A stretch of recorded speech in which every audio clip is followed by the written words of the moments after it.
Hello everyone. I decided to make this video today because, as always, I've been thinking about the Wheel of Time series lately, and it occurs to me that one of my favorite things about the series is the magic system, the One Power.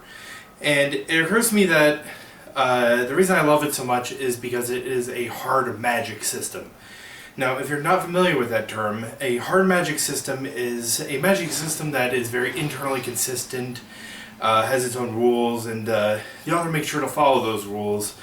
And this can lead to some very interesting and very dynamic magic systems. Aside from the Wheel of Time, two very prominent hard magic systems are the Mistborn series by Brandon Sanderson and the magic system in the Dresden Files, which is literally just magic. And both those series are fantastic, and I highly recommend you check them out. But in both those series, all of the magic is internally consistent, which I personally love because I think it makes analyzing the magic system a lot easier. It makes characters more able to sort of play around with the magic because the characters are also sort of able to understand it and make their mileage work out of it.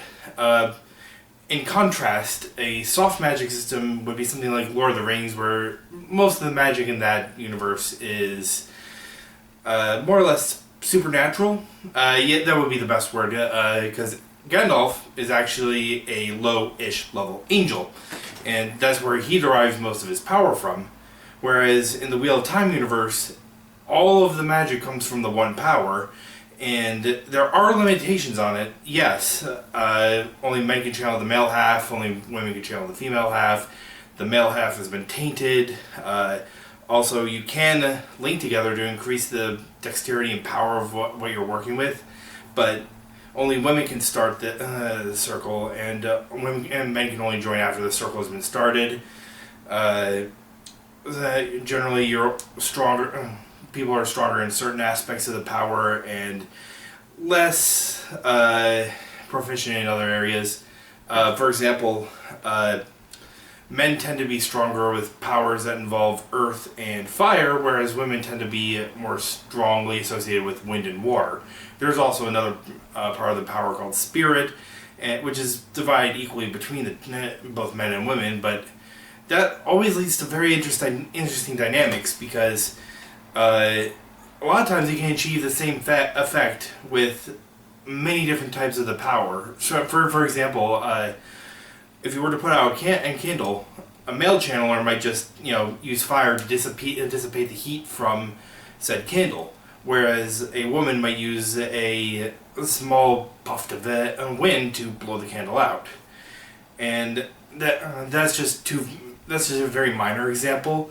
And I could go into some fantastic uses of the power because it's so well documented. However, the best examples are kind of spoilers from later books. Just go in and read the books because, like I said, there's tons of stuff that you can do.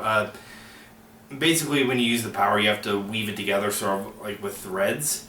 So, one person may do with it, you may have slightly a different result than another person because they decide to use a different concentration of the power, if that makes sense at all. Anyway, that's just it. I wanted to make a very quick video explaining why I love this particular magic system so much. That is it, and I will see you next time.